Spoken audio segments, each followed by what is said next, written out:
we've put our back against the wall.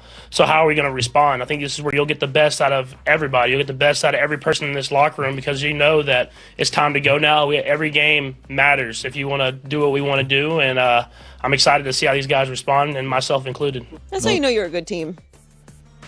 When they answer to why you're losing or what you feel about losing is that you're excited. Yeah, like that Russell Wilson. It's like a little challenge. I like this. Spicy. Russell Wilson said yesterday, I kind of like adversity. I love adversity. It's like, well, that's because you're good and you got some good exactly. players. Well, ask Urban right now about adversity. It's not the best feeling. I mean, well, for as long as Mahomes has been in Kansas City, the Chiefs have obviously dominated, and now they're in last place. Well, we have to agree on this, though. The division got really good really fast. Like Denver and the Chargers got really good really fast. It looks like it's going to be much more competitive this year. So, and that happens. You have streaks where the division is terrible. Tom Brady and Bill Belichick can tell you about that in the AFC East for a long time. Yeah. And you can take advantage of it if you are in the right position. I mean, the Steelers certainly did. The Ravens certainly did for many years with the Browns and Bengals being down. And that's not the case anymore. And they face the Eagles Sunday and are currently favored by 7, according to Fox Bet. I do think that they will win. Well, they have to win, to Patrick's point. But, I think this is a game where they will lock in and beat, which is an inferior team in Philadelphia. Yeah. Now, listen, Philadelphia, they have some things going on there. We were getting a little excited about them, and we got a little ahead of ourselves. But I'm not going to hold that blowout against the Cowboys against them entirely. I don't think they're that bad. Listen, if Justin Herbert is as good as we think, can you imagine Peyton Manning being in Brady's division for 20 years? They would not have gotten to the playoffs every year, nor would they have gotten byes and played at home. I mean, part of Tom's success, and I love Tom, was they got a guaranteed bye and 2 home games for most of his career because the rest of the division was bad. The Raiders look to be way better than I thought. I think Denver's for real. I don't care. I think they're for real. And I think Justin Herbert is insane. So this is going to be a battle going forward for no Mahomes. Days off for Kansas City.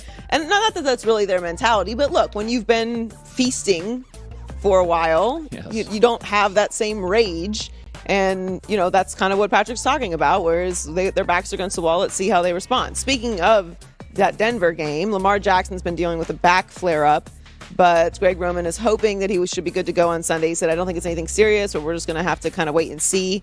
I think he's going to be in good shape. We'll wait and see. He was sidelined at practice Wednesday and Thursday. Last week, some people were attributing his back issue to that flip he did in the end zone when he ran in a touchdown in week 2. Yeah. He's never missed a game to injury in his career. The only time that he's missed was due to COVID last season. And it does seem like he's been taking a few more hits this year than usual. He's usually pretty good about getting out of bounds and not taking those hits. It seems like he's taking more hits this year, but he's also, the top rushing threat there with the injuries that they've had at running back as well. So this is the second straight week that he's missed a practice. It's something to be concerned about, I think. Obviously, this is a very long season, and you want him healthy. But they're only favored by 1, according to Fox Bet. I love Denver. I love Denver this weekend. I don't know. Okay, that's the team I think, everybody has a team they think is better. You think that it's Carolina for me. I don't buy Carolina. I think they're going to be unraveled a little bit in Dallas. I think Denver's fantastic. I think they literally went from trouble at corner to 2 excellent. Patrick Surtain as a rookie is incredible. Oh yeah, he's been amazing. And he may get a Pro Bowl vote or 2. I mean, he's been that good. I will be a believer if they get a win this weekend. Not that I don't think that they're a competent team. If Denver. Yes. Okay. They are. But I just, I need a little time to see. We know what Teddy Bridgewater is, but he's not, he has a bit of a ceiling. Yeah. So if they can beat the Ravens this weekend, I'll be all in with you. I'll take the plunge. There you go. So, big news yesterday. The Super Bowl returns to LA this year. Yes. And the halftime show is going to be amazing. Amazing. They nailed it. So, the NFL announced that the Super Bowl 56 halftime show will consist of Dr. Dre, Snoop Dogg, Eminem, Mary J. Blige, and Kendrick Lamar. Now, this is really your arena more than mine. Dr. Dre, to me, feels like more of a businessman and a producer now than a performer, right? So, he does still perform. Well, Dr. Dre obviously was a big part of Eminem's career, Yes. and he is a huge part of music and hip hop in Los Angeles, right. being a Los Angeles native. That, I know part that. of the right. Renaissance. So will he perform? And yes, he'll be performing. Okay. So I'm really excited. Kendrick is also from LA, obviously, yes. and obviously we know Snoop is. Have Mary J. I mean, as they said, 43 Grammys, 19 number one Billboard albums. It's going to be incredible. Look, we get excited about the halftime show, or we hate the halftime show since it's announced. And this one was like a unanimous, yes, they nailed it. Like there was, I mean, I loved J-Lo and Shakira last year. I thought they were absolutely incredible. What was great about that was really, I couldn't take my eyes off that. Well, for a couple reasons, but you couldn't take your eyes off that. Well, that was actually in Miami.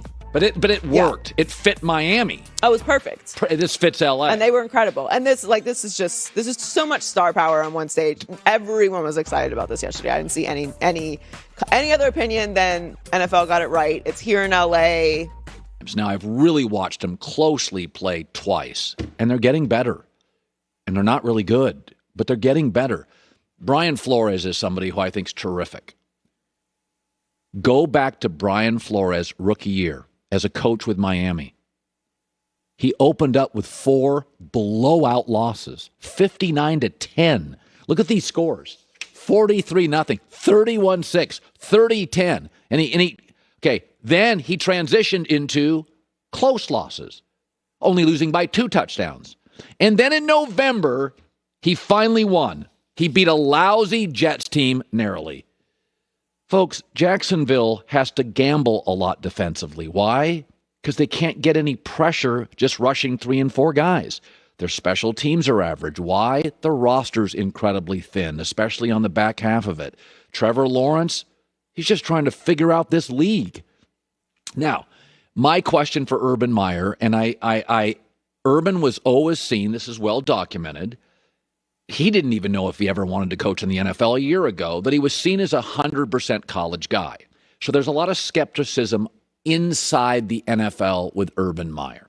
He had no NFL connections outside of close relationships with like Belichick, but he had no coaching experience. Most guys like Coughlin, they'd been in the league. Matt Rule, Carolina, had been in the league.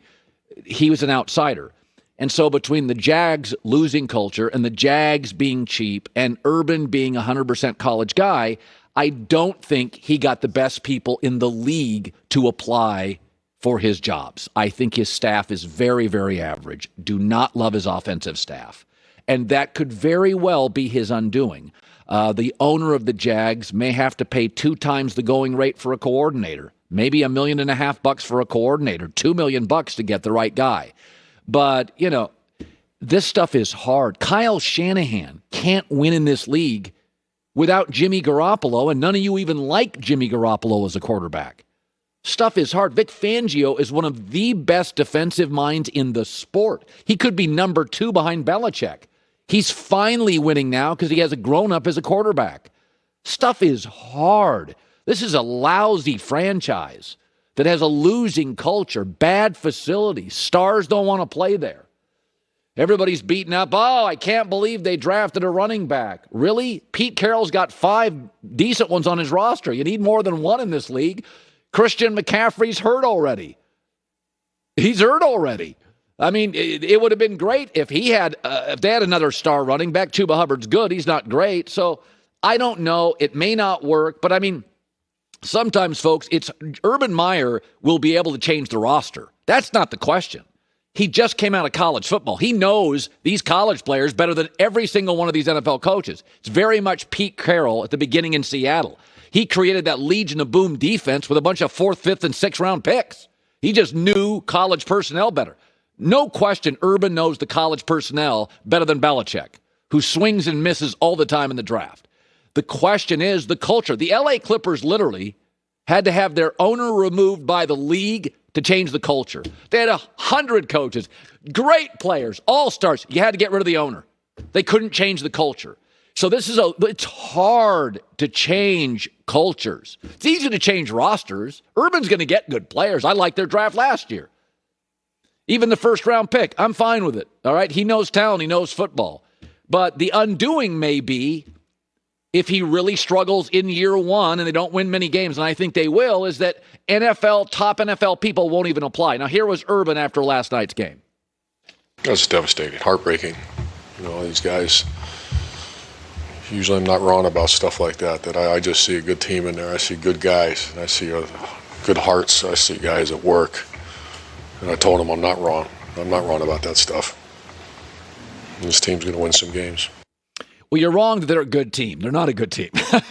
They beat all your Ohio State teams and beat your Florida teams and your Utah and Bowling Green teams. It's not a great NFL team, although you have some very nice wide receivers and a potential star at quarterback. But it's hard, man. Brian Flores, go look back. How's Belichick doing? If he loses this weekend, he's 8-12. The greatest football coach ever without Tom Brady. Joy with the news. No. Turn on the news. This is the Herd Line News. Well, the Chiefs have had a surprisingly disappointing start to the season, 1-2, but Patrick Mahomes is trying to put a positive spin on things.